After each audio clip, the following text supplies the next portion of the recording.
Boa noite, seja muito bem-vindo ao estudo sistematizado das leis morais. Estudo que nós realizamos às quintas-feiras, neste horário de 18 horas, no intuito de trazer ao conhecimento daqueles que desconhecem o conteúdo da codificação as informações que se encontram nesta obra, o Livro dos Espíritos, mais precisamente na terceira parte, que trata das leis morais. Nós fazemos o estudo, questão a questão, comentando, dando ao conhecimento de todos vocês que ainda não conhecem a doutrina espírita, de que tratam essas obras da codificação, especificamente o Livro dos Espíritos, nessa parte. Quem já está acompanhando já entendeu que é um livro de perguntas e respostas, um livro muito fácil de ser estudado. E hoje nós vamos falar sobre a lei do trabalho. Nós vamos conversar sobre o trabalho, que é o capítulo 3 das leis morais.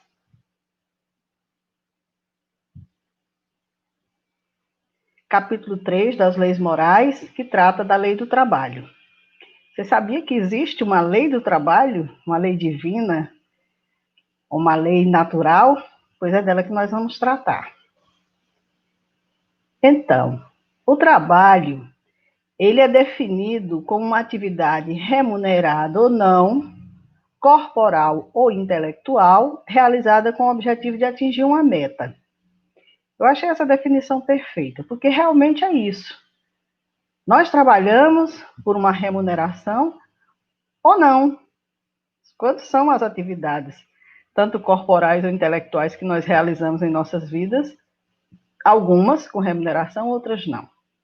E sempre com o objetivo de atingir uma meta. Então, seja qual for a atividade, desde o simples varrer de uma casa, desde o pensamento de criar algo, de estruturar um trabalho, algo dessa natureza, tudo isso é trabalho, como nós vamos ver nesse estudo que faremos a partir desse momento. Então, a palavra trabalho deriva do latim tripalho, ou tripalos, uma ferramenta de 3 pernas que mobilizava cavalos e bois para serem ferrados. Era também o nome de um instrumento de tortura usado contra escravos e presos, que originou o verbo tripaliare, cujo primeiro significado era torturar. Então, veja que a palavra trabalho, ela foi, vamos dizer assim, derivada de uma situação bem, assim, vamos dizer, comprometedora, porque por que o trabalho teria algo a ver com torturar? Por que a derivação dessa palavra viria de um objeto que causasse tortura, de uma ferramenta que mobilizasse cavalos e bois? Então, infelizmente, o trabalho é uma palavra que se deriva desses instrumentos, né? E o primeiro significado era tortura. Tem muita gente que ainda hoje acha que o trabalho é uma tortura. Os gregos e os romanos diferenciavam o trabalho dos artistas e elites como criador e dos escravos como trabalho braçal ou penoso. Então, existia um destaque aí no trabalho. O trabalho braçal ou penoso era dos escravos, era dos servos. A elite se ocupava com as artes, com o trabalho criador, e esse trabalho era muito valorizado. Já o braçal e penoso, não, que era o trabalho mais pesado. Na cultura grega, cabiam aos cidadãos a organização e o comando da polis, ou seja, os cidadãos organizavam as cidades, o Estado, e as funções dos escravos eram restritas à atividade inferior de transformação da natureza em um bem determinado pelas camadas superiores. Então, os escravos e os servos tinham o trabalho de transformar aquilo que fosse determinado pelas camadas superiores. Eram aquelas pessoas que plantavam, eram aquelas pessoas que construíam cidades, casas, que faziam roupas, calçados, objetos para casa, tudo isso era um trabalho determinado para os escravos. Os cidadãos não se ocupavam com isso, apenas do comando da polis, isso na cultura grega. E em Roma, permaneceu a divisão entre a arte de governar e o trabalho braçal. duas coisas totalmente distintas em Roma. O trabalho braçal era visto como degradante e destinado aos povos dominados, tidos como seres inferiores. Então, quem trabalhava era um ser inferior.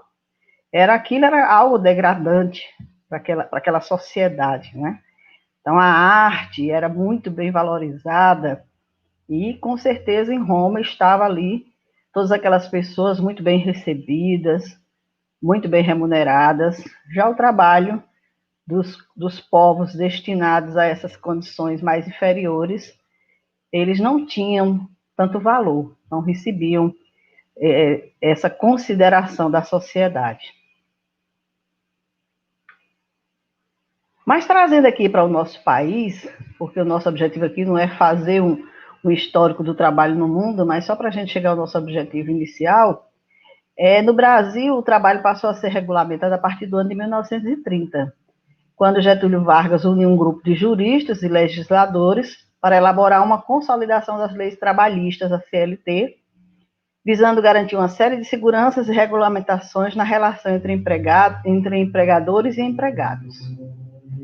Também aqui nós não vamos comentar esse fato, mas apenas para mostrar que até bem pouco tempo atrás, uma atividade que a gente sabe que é muito necessária nos dias de hoje, que é o de uma empregada doméstica, não era considerada como um trabalho que tivesse a sua valorização, tivesse a sua regulamentação.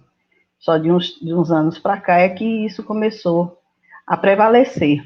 Então, era muito comum as pessoas receberem em suas casas pessoas que recebiam como se fossem morar, direito a dormir, se alimentar e toda a atividade da casa por conta da pessoa, sem que ela tivesse nenhuma remuneração, porque aquilo não era considerado um trabalho. Ao contrário, fazia-se um favor em receber aquela pessoa na casa. Então, nós vimos aqui que hoje nós temos leis que regulam essas questões do trabalho. Mas de todos os tempos, nós temos a lei do trabalho, que é a lei divina, que é a lei de Deus, que nós vamos estudar agora, porque muitas pessoas desconhecem que existe essa determinação divina, essa orientação divina com relação ao trabalho e o quanto o trabalho é valioso para Deus, para a divindade. Então, essa lei, ela está na terceira parte do Livro dos Espíritos, das questões 647 a 685. E ela trata da necessidade do trabalho e também do limite do trabalho e do repouso. Então, é sobre isso que nós vamos conversar agora. Nessa primeira questão, Kardec fez a seguinte pergunta: a necessidade do trabalho é lei da natureza? E a resposta dos espíritos: o trabalho é lei da natureza, por isso mesmo que constitui uma necessidade. E a civilização obriga o homem a trabalhar mais porque ele aumenta as necessidades e os gozos. Então, é lei da natureza, nós temos sim que trabalhar, é uma necessidade. E como a civilização, como nós estamos já vivenciando processos avançados de intelectualidade, muitas descobertas aí no campo da tecnologia, o que acontece? Essa civilização vai obrigando o homem a trabalhar mais, porque vai aumentando as necessidades e os gozos. De que natureza? Eu não fico satisfeito se eu não trocar o meu carro a cada ano, vamos dizer assim. A minha casa está boa, mas eu quero uma melhor. Então, eu quero uma casa mais confortável. Eu tenho que acompanhar a moda, eu tenho que comprar minha roupa constantemente, calçados, objetos que estão sendo lançados, eu quero ter. O meu celular, eu preciso estar atualizando meu celular a cada lançamento. Antigamente, um pai de família tinha, na sua casa, um único telefone para toda a família. Hoje, todos da casa têm que ter um celular. Então, essas necessidades que a civilização vai trazendo, vai aumentando a necessidade do homem trabalhar cada vez mais para suprir as suas necessidades e os seus gozos. Então, o trabalho é a lei da natureza e constitui uma necessidade. Faz parte da nossa natureza humana o trabalho. Por trabalho, só se deve entender as ocupações materiais só a força bruta, só o exercício físico? Não. O espírito trabalha assim como o corpo. Toda ocupação é útil a trabalho. Então, não é só o trabalho físico, não é só o trabalho mental que nós realizamos. Até espiritualmente nós trabalhamos. Quando saímos do corpo, por ocasião do sono, nós continuamos na atividade no mundo espiritual. Então, o trabalho, ele pode ser material, pode ser intelectual e também espiritual. Toda ocupação útil é trabalho, assim considera a espiritualidade. E por que o trabalho se impõe ao homem? Por ser uma consequência da sua natureza corpórea. Sem o trabalho, o homem permaneceria sempre na infância quanto à inteligência. Por isso é que seu alimento, sua segurança e seu bem-estar dependem do seu trabalho e da sua atividade. Então, o trabalho ele é imposto ao homem como uma consequência da sua natureza corpórea. Se nós pararmos de nos movimentar, e essa movimentação se dá muito em termos de trabalho, porque toda ocupação útil que nós estamos fazendo é trabalho, nós atrofiamos os nossos membros. Se nós pararmos de pensar, de estudar, nós também atrofiamos a nossa mente.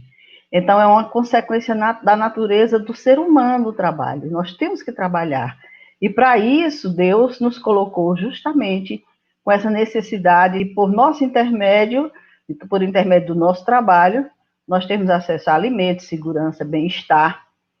E sem isso, a gente também não ia desenvolver, a gente ia permanecer na infância quanto à inteligência. Porque nós sabemos que é a partir do trabalho que nós começamos a desenvolver as nossas potencialidades. Muitas vezes a gente chega no ambiente de trabalho sem saber de nada, e daqui a pouco a gente já está senhor de muitos conhecimentos, de muitas informações acerca daquele trabalho. Então, isso vai, com certeza, enriquecendo a nossa inteligência e, com certeza, também nos dando as condições de melhorias de vida necessárias. E por que prover a natureza por si mesma a todas as necessidades dos animais? É interessante essa pergunta. Porque o homem tem que trabalhar, os animais, a natureza prover todas as suas necessidades. Tudo em a natureza trabalha. Como tu, trabalham os animais. Mas o trabalho deles, de acordo com a inteligência de que dispõem, se limita a cuidarem da própria conservação. Daí vem que o do homem visa duplo fim: a conservação do corpo e o desenvolvimento da faculdade de pensar, o que também é uma necessidade e o eleva acima de si mesmo. Então, quem foi que disse que o animal não trabalha? Ele trabalha sim. Ele trabalha para suprir as suas necessidades. Mas o homem, mais que o animal, como ele dispõe da inteligência, então ele trabalha para a conservação do seu corpo e para o desenvolvimento da sua faculdade de pensar.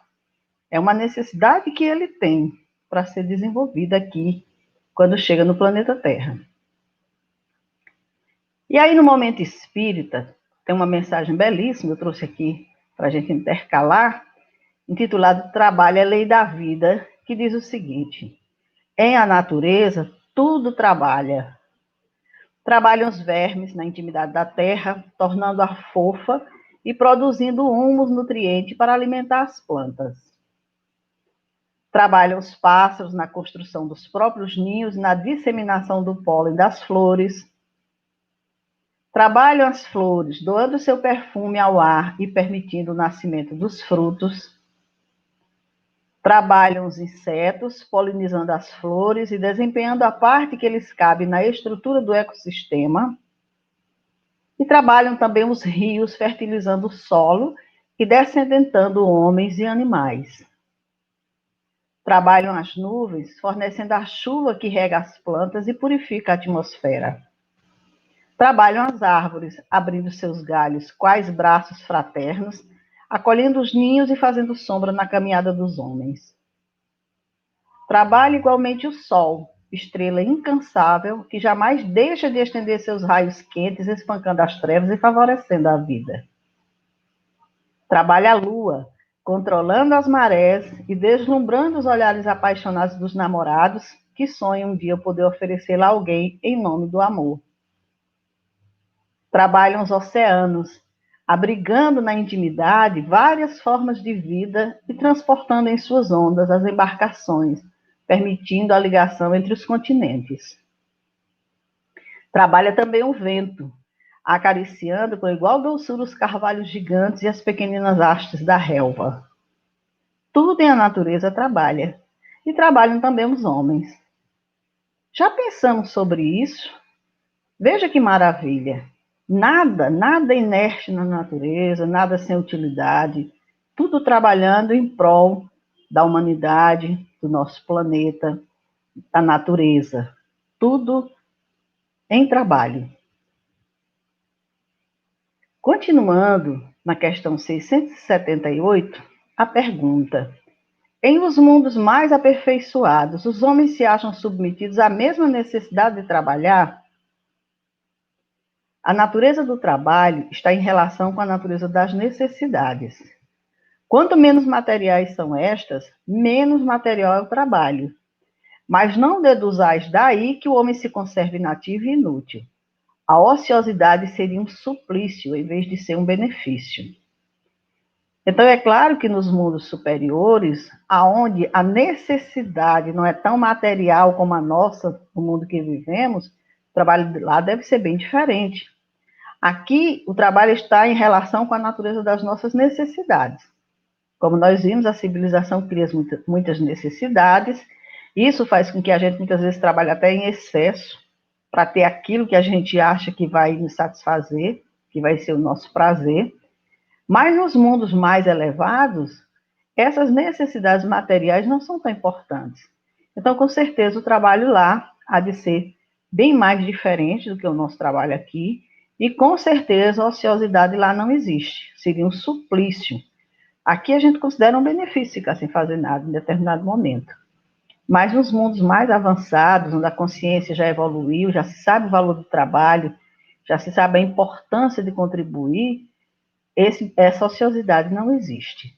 Então, de acordo com a natureza das necessidades, é a natureza do trabalho nos mundos mais aperfeiçoados. Joana de Ângelo, no livro Leis Morais da Vida, nos diz: o trabalho é, ao lado da oração, o mais eficiente antídoto contra o mal. O momento perigoso para o cristão decidido é o do ócio, não o do sofrimento nem o da luta áspera. Na ociosidade surge e cresce o mal. Então, aqui, Joana coloca o trabalho equivalente à oração. Quando nós estamos trabalhando, nós estamos orando. E é um antídoto contra o mal, porque nós já ouvimos aquele ditado que mente vazia, oficina do diabo, mente desocupada. Então, é justamente isso. O momento perigoso, como ela diz aqui, para o cristão, é o do ócio. É quando a gente não está fazendo nada. Não é quando a gente está sofrendo, nem quando está numa luta áspera, não. Nesses momentos, a gente está realizando aprendizados, experiências. Agora, na ociosidade, sem fazer nada, aí sim surge e cresce o mal. É geralmente quando a gente opta por caminhos que não vão nos levar ao bem. Achar-se-á isento da lei do trabalho o homem que possua bens suficientes para lhe assegurarem a existência? Do trabalho material, talvez. Não, porém, da obrigação de tornar-se útil conforme aos meios de que disponha, nem de aperfeiçoar sua inteligência ou a dos outros, o que também é trabalho. É claro que uma pessoa que já conseguiu bens suficientes para segurar a sua existência, ele não precisa trabalhar para comer, ele tem de que viver. Mas isso não quer dizer que ele está desobrigado de trabalhar, porque nós sabemos que mesmo os grandes milionários que aí estão, eles não trabalham da maneira que os seus funcionários trabalham, mas eles trabalham coordenando equipes, coordenando trabalho, muitas deles que já evoluíram oralmente, também direcionam um tempo para um trabalho voluntário. Então, esse tipo de trabalho, materialmente falando, da necessidade de trabalhar para sobreviver, ele não tem. Mas, para aperfeiçoar a inteligência dele, ele também precisa continuar na lida, no trabalho. principalmente cuidando daqueles que estão sob sua responsabilidade, tratando para que o trabalho seja um benefício para todos eles, para que eles possam usufruir de uma melhoria. Então, isso também é trabalho. Aquele a quem Deus facultou a posse de bens suficientes a lhe garantir a existência não está, é certo, constrangido a alimentar-se com o suor do seu rosto. Mas tanto maior lhe é a obrigação de ser útil aos seus semelhantes, quanto mais ocasião de praticar o bem lhe proporciona o adiantamento que lhe foi feito. Então, nós sabemos que a riqueza não é dada ao homem por acaso. É para que ele faça um trabalho de forma a alcançar muitos e muitos dos seus irmãos em humanidade. Então, ele tem mais do que qualquer pessoa ocasião de praticar o bem e proporcionar melhores condições de vida às pessoas que estão no seu entorno. Não há homens que se encontram impossibilitados de trabalhar no que quer que seja e cuja existência é, portanto, inútil. Nós sabemos que existem irmãos nossos que reencarnam impossibilitados de trabalhar, que muitas vezes a gente acha que para que uma pessoa dessa vive? Uma existência inútil. Deus é justo e, pois, só condena aquele que voluntariamente tornou inútil a sua existência, porquanto esse vive às expensas do trabalho dos outros. Ele quer que cada um seja útil de acordo com as suas faculdades. Então, essa criatura que está ali, aos olhos de quem observa, achando que é uma existência inútil, ele assim se encontra pelas necessidades espirituais que buscou para si. Não é Deus que está condenado. São necessidades que o espírito traz de, naquela reencarnação, passar por aqueles momentos aonde ele não vai poder produzir nada, mas ele vai depender completamente da atenção das outras pessoas. E isso faz com que também as pessoas que estão em torno realizem também esse trabalho, que é um trabalho grandioso, aonde se é útil a outra criatura, onde se auxilia o outro que não está em condições de por si mesmo prover suas necessidades. A lei da natureza impõe aos filhos a obrigação de trabalharem para seus pais? Certamente, do mesmo modo que os pais têm que trabalhar para seus filhos. Foi por isso que Deus fez do amor filial e do amor paterno um sentimento natural. Foi para que, por essa afeição recíproca, os membros de uma família se sentissem impelidos a ajudarem-se mutuamente, o que, aliás, com muita frequência se esquece na vossa sociedade atual. É claro que os filhos têm essa obrigação. Não foram os pais que cuidaram, que zelaram, que trabalharam para que eles chegassem onde está? Principalmente nos dias de hoje, que a gente sabe que a juventude está mais prolongada, muitos pais acolhem os filhos dentro dos seus lares por 30, 40 anos. E quando chega o seu momento de velhice, por que não seus filhos a cuidarem deles? Né? E a gente sabe que muitos filhos ignoram isso. Muitos idosos são abandonados, são maltratados pelos próprios filhos, que acham que agora não tem mais nada a ver com eles, que a vida tem que seguir, conquistaram o que desejavam na vida e esquecem dessa obrigação, que é justamente desse amor filial, que é um sentimento natural que Deus nos dotou, justamente para que a gente possa vivenciar essa experiência de família, impelidos a se ajudar uns aos outros. Sendo uma necessidade para todo aquele que trabalha, o repouso não é também uma lei da natureza? Veja bem, até aqui nós falamos de trabalho, agora vamos falar de repouso. Sem dúvida. O repouso serve para a reparação das forças do corpo e também é necessário para dar um pouco mais de liberdade à inteligência, a fim de que se eleve acima da matéria. É claro que toda criatura que trabalha precisa de um descanso, precisa de um repouso, precisa de um lazer, porque senão como é que ele se reabastece? Né? Até mesmo para dar um pouco mais de liberdade à inteligência, como ele aqui diz, porque uma mente atribulada de trabalho, de situações, não tem como sequer pensar. Então, o repouso vai auxiliar nesse sentido, nessa trégua, nessa liberdade, aonde a criatura vai poder pensar melhor, aonde vai se refazer, para depois retomar a lida. No livro As Leis Morais, Rodolfo Caligares, comentando sobre esse repouso, nos diz que o quarto mandamento preceitua: lembra-te do dia de sábado para o santificares. 6 dias trabalharás e farás todas as tuas obras. Mas o sétimo dia é o sábado, isto é, o dia do descanso do Senhor teu Deus. Nesse dia não farás obra alguma, nem tu, nem teu filho, nem tua filha, nem teu escravo, nem teu escravo, nem teu animal, nem o peregrino que vive de tuas portas para dentro. Então aqui era uma orientação, é uma orientação que se encontra na Bíblia, que muitas religiões até os dias de hoje ainda levam, consideram como sendo estritamente necessária ser seguida nesse formato, o sábado. Mas em Deuteronômio nós vemos a justificativa para esse descanso, para que descanse o teu escravo e a tua escrava, como tu também descansas. Lembra-te de que também serviste no Egito, e que de lá te tirou o Senhor teu Deus. Então, Rodolfo Caligares nos informa que a substituição do repouso no sábado, como era observado entre os judeus, pelo domingo, começou com os primeiros cristãos. Eles continuavam a frequentar as sinagogas aos sábados, mas tomaram o hábito de reunir-se também no primeiro dia da semana judaica, que era o domingo, a fim de celebrar a ressurreição de Jesus. Com o decorrer do tempo, foram deixando de comparecer às sinagogas e, consequentemente, apenas o domingo passou a ser observado por eles. Então, veja que as situações vão mudando, de acordo com o que a criatura vai sentindo que seja o mais necessário.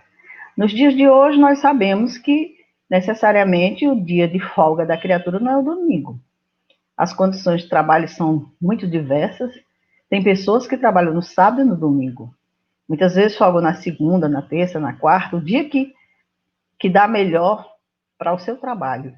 Então, é uma justificativa que naquele momento foi colocada como a necessidade de uma pausa, porque aquele povo não tinha direito a um descanso. Aqueles escravos, aqueles servos, trabalhavam sem nenhum descanso, nada que fosse em benefício deles. E naquele momento fica instituído o sábado como um dia para parar todo mundo, descansar, se refazer da luta. E como nós vimos, depois, os primeiros cristãos já mudaram esse hábito em função da crença no nosso Mestre Jesus. Aí passaram a celebrar a ressurreição de Jesus no primeiro domingo e aí mudou-se o dia do repouso. E qual o limite do trabalho? O das forças. Em suma, a esse respeito, Deus deixa inteiramente livre o homem. É claro que é o limite das forças, porque nós sabemos que tem pessoas que têm uma capacidade de trabalho maior do que a de outras pessoas. Existem pessoas que fazem trabalhos extras, que se sentem bem assim, que não se conformam em trabalhar se o trabalho é só pela manhã, vai em busca de um trabalho à tarde, muitos ainda vão em busca de um trabalho à noite. Isso está relacionado às forças da criatura, cada um que vê o limite que pode utilizar em benefício do trabalho. E que se deve pensar dos que abusam de sua autoridade, impondo a seus inferiores excessivo trabalho. Isso é uma das piores ações. Todo aquele que tem o poder de mandar é responsável pelo excesso de trabalho que impõe a seus inferiores, porquanto, assim fazendo, transgride a lei de Deus. Então, uma coisa é a pessoa entender qual é a sua capacidade de trabalho, querer produzir mais, e outra coisa é ele ser obrigado a ir além das suas forças. É uma das piores ações, nos dizem os espíritos, quando nós impomos aos nossos inferiores fazer além daquilo que eles podem, nós estamos transgredindo a lei de Deus. E aí, concluindo a última questão, tem o homem o direito de repousar na velhice? Sim, que a nada é obrigado, senão de acordo com as suas forças. A criatura na velhice, ela tem todo o direito de repousar. de acordo com as suas forças, mas que há de fazer o velho que precisa trabalhar para viver e não pode. O forte deve trabalhar para o fraco. Não tendo este família, a sociedade deve fazer a vez dessa. É a lei de caridade. Então, aqui nós temos duas questões interessantes. Se o homem tem direito de repousar na velhice, sim. Agora, se a capacidade de trabalho dele vai além do estado de velhice, como tem muitas pessoas que não querem se aposentar, querem continuar trabalhando, isso deve ser respeitado. E da mesma forma, se a criatura não consegue trabalhar para viver, deveria a sociedade prover isso.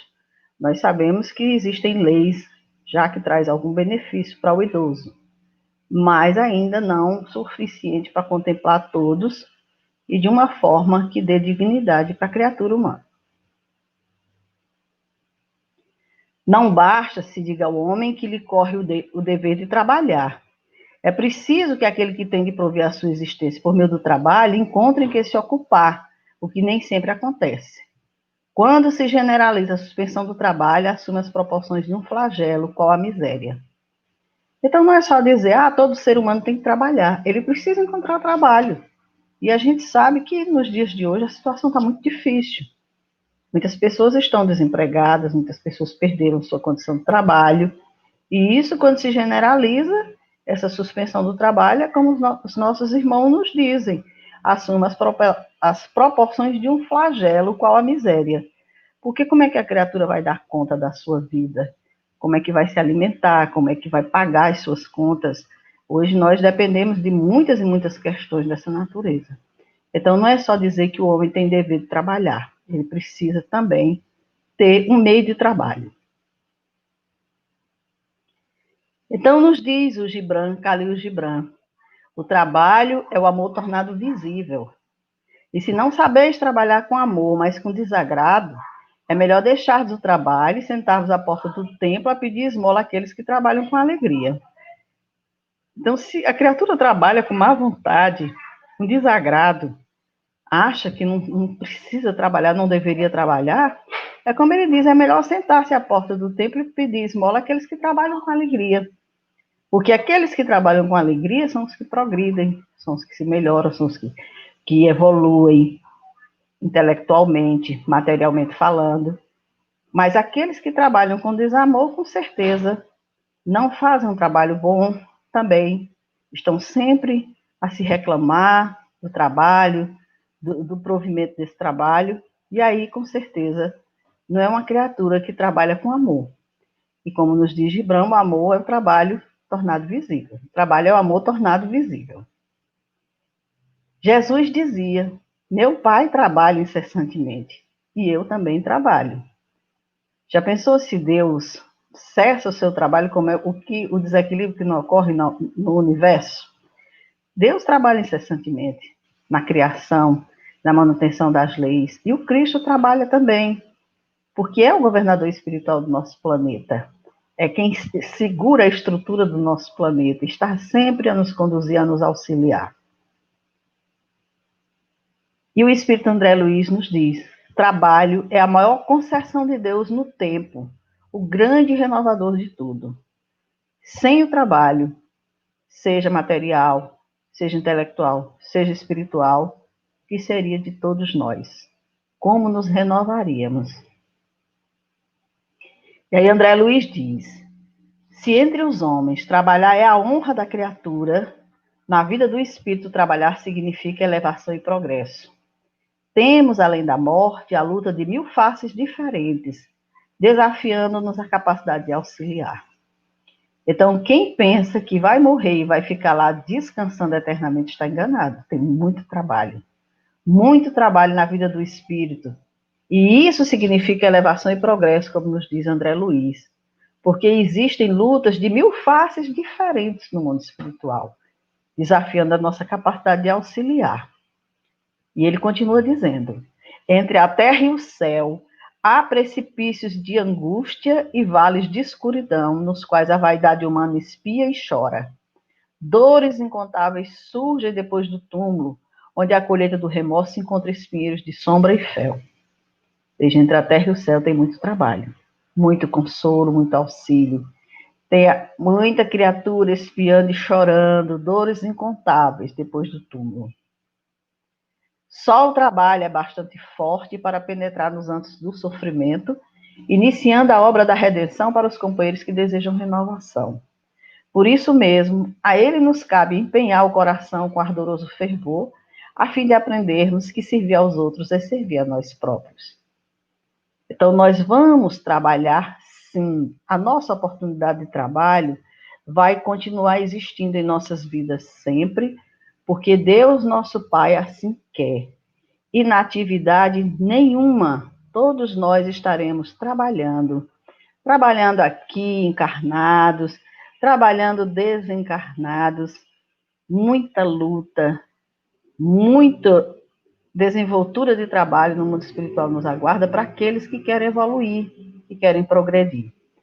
Então, sejamos gratos a Deus pelas oportunidades de trabalho que chegam até nós, por Deus nos permitir aqui na Terra ter essa capacidade de luta, de força de trabalho, de trabalhar com amor, de trabalhar com alegria.